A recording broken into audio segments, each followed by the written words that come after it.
Hi there!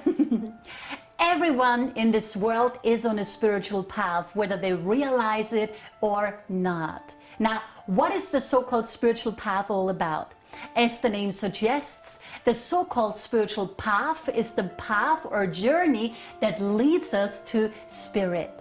In intuitive philosophy, spirit is just another word for our divine self, for our true identity. But obviously, generally speaking, people use the word spirit also to refer to the source, to refer to the divine home from which we all extend, from which we all come, right? So anyway, we are all on a spiritual path without exception, because it is everyone's destiny to reawaken to their divine self, to reawaken to spirit, right?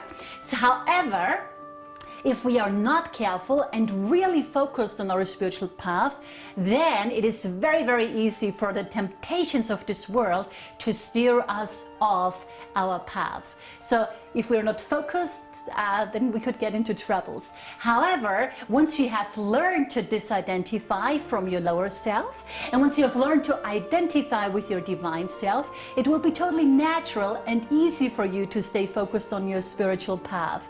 However, if you are still identified with your lower self, if you're still identified with your body, with your feelings, with your emotions, with your thoughts, with your relationships, with your actions, then chances are that the temptations of this world will appear attractive to you.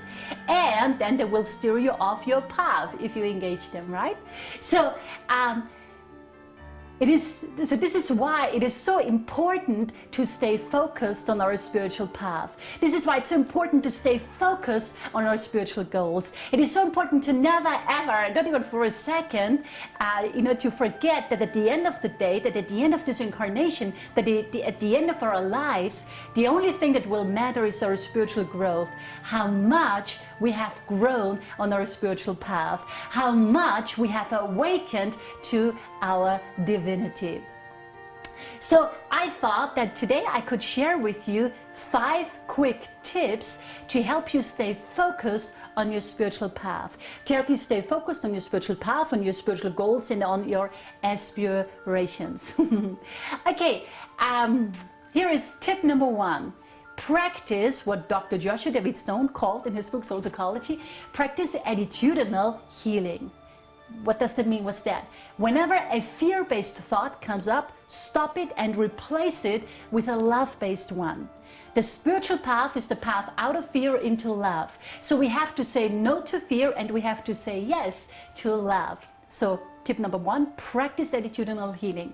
Tip number 2, monitor your dreams. Make regular adjustments based on the feedback you receive from your dreams. Our dreams tell us whether we are on track or not, whether we are advancing on our spiritual path or not. Okay, so tip number 2, monitor your dreams. Tip number 3, set evolutionary goals and create spiritual battle plans to realize your goals. You see, the fastest way to steer off your path is to wander around aimlessly. The surest way to stay focused on your path is to have goals. Goals such as mastering your mind, transcending your fears, finding a meaningful way to serve the world.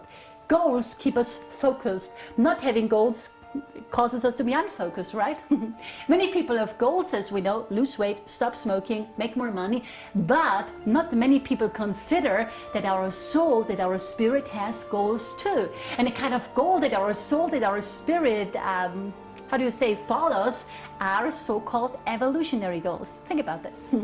Tip number 4, develop an insatiable desire and longing to realize your divine self. That's half the battle right there. As Paramhansa Yogananda from India said, if you want to realize God, then you have to want God like a drowning man wants air.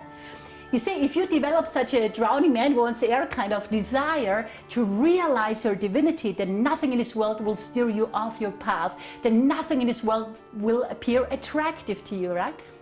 Think about it, because it's really important. And tip number 5, make daily adjustments in all areas of your life as needed. spiritually, mentally, emotionally, energetically, physically.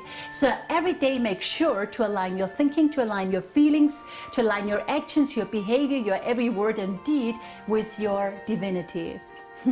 So these are my 5 quick tips for today to help you stay focused on your spiritual path. If what I'm sharing here with you makes sense to you, I would like to invite you to make a decisive decision right here and right now to follow your spiritual path, goals and aspirations with iron discipline and total determination. Take initiative every single day to stay attuned to spirit and to master and use your consciousness in service of love. And you will be well on the road to realizing who you are. You will be well advancing on your spiritual path, which again will be the only thing that will matter at the end of your life. At the end of the day, you know, when our day comes and we leave this world, we will not be able to take anything with us, not our house, not our belongings, not our fortune, not our fame, not our success, not even our bodies, right? The only thing we will be able to take with us at the end of this life is our spiritual growth and our awakening. So please think about it and make your spiritual growth the number 1 top priority in your life. It will be one of the best decisions you will ever make in your life. Please think about it. I hope I could be of service to you today. Have a great day. Bye.